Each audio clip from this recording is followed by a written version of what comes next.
Okay, I thought I'd do a little video about setting your suspension up on your bike.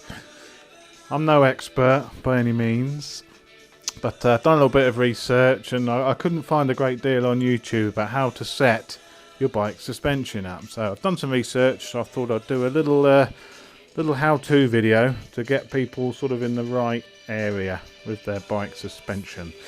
So first of all, we're going to start up front. So three things to think about when setting your suspension. First off is the suspension travel when the bike is off its wheels, basically, so off the ground. So the measurement of let's say at the start of the front end, let's talk about the forks. So the measurement of the forks when they're unloaded, so when there's no weight on the bike. Second measurement is the static sag. Now this is the travel or the movement of the bike when it's on its wheels under its own weight. And the third measurement to think about is the rider sag, which is the amount of the suspension travels with the rider on the bike, with all his gear on, all your leathers on, etc. So first of all, it's ideally you need a helpful companion to do this, to hold the bike upright while you're sat on it. So first of all, what we need to do is take a measurement of the bike when it's off the ground with no load on it to get the starting base point for travel.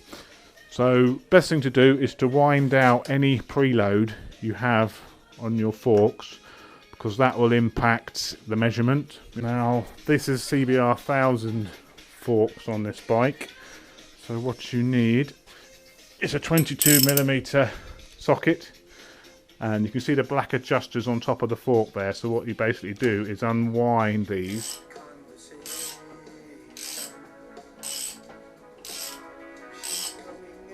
So that's the right side wound all the way out. So let's wind out the left side. Like exciting stuff. Try I don't slip now and smash the socket through my tank. So that suspension's fully wound off now, as soft as it can go at the front now. So now what I want to do is raise the front of the bike. Now if you don't have this is very handy, an ABBA stand, because you can unload the suspension with these. A normal paddock stand would obviously raise the wheel, but it would still leave the suspension compressed because it's under the weight of the bike still. So these are great because you can actually take all the weight off the suspension because it's lifted on the frame. If you don't have one of these, you can get a friend and you can probably use the side stand and pull the bike over onto the side stand to get the wheels off the ground, but obviously take care you don't drop the bike.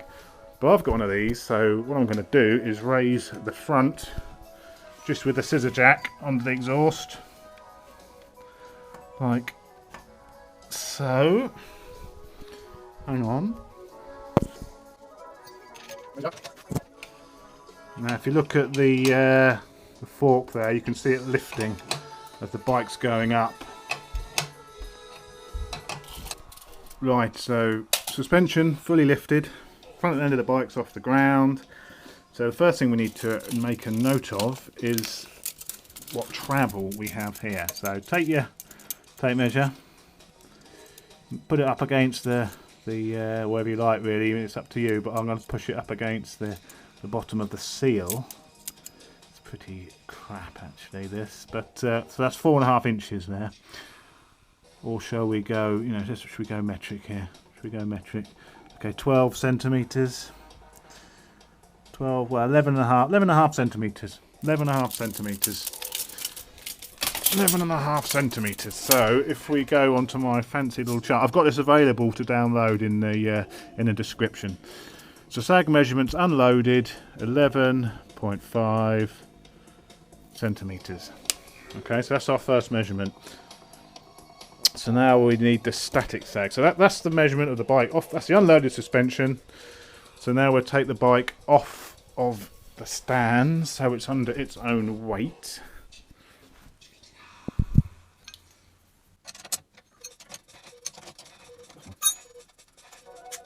That's the front off, but of course it's still under load at the back, so we have to take it off the rear as well, because we need the full weight front and back.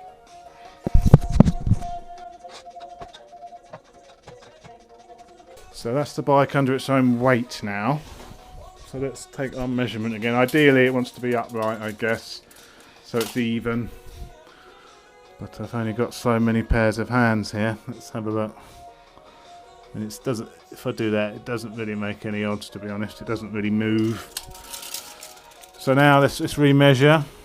So bottom of the seal, and you can see that has dropped a considerable amount. We're now down to 9 centimetres of travel.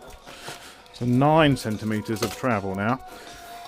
So back to our chart. Static sag. Static is 9 centimetres. Okay. So now you have to work out the difference between the two figures. So that's 2.5 centimetres of travel, if my maths is correct. I need another column now to put the difference in, don't I? So 2.5 centimetres. Yeah, 2.5 centimetres of travel between unloaded and static sag. So now we need rider sag. So now we need me on the bike. Okay, so what I've done now is I've taken a measurement with the bike with me on it now, and I've actually created a little Excel sheet here which works it all out for you. Quite impressed with this. So you've got 3 measurements here. That's the unloaded measurement of the shop stanchion, you know, the bit you can see between the seal and the bottom of the stanchion. That's the static. That's how it sits at the moment with no weight on it, and it's a 74mm size with me on it, sat on the bike, and that gives us a rider sag of 41mm. Now you want to be aiming for between 35 and 48mm of rider sag, so I'm within that. But my static sag now, because what I did, I've wound 4 turns of preload onto the fork, so I've increased the spring tension slightly, but now my static sag is only 19mm. That's the difference between the unloaded length of the stanchion and the length of the stanchion with the bike under its own weight. So minus that from that gives you 19, and your static sag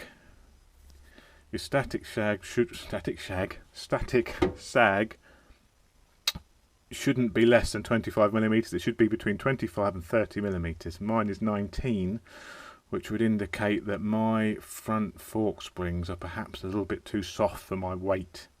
I'm a fat bastard, so I feared that.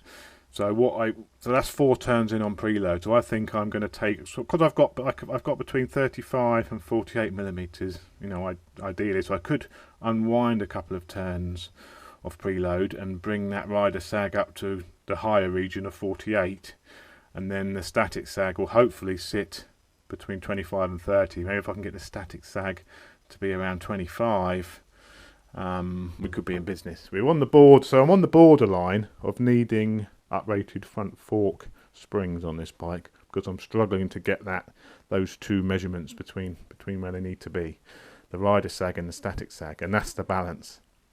So that's the front. So I'm going to take 2 turns, I think 2 turns out on the preload, and leave it there. But I think ideally slightly uprated fork springs could be needed for me. In the description of the video you can download this little table here just to record things in. It's quite useful, and then also there's some of the rear measurements to go on here, and then also we talk about, you can record how much compression and rebound, how many turns you've got wound in as well.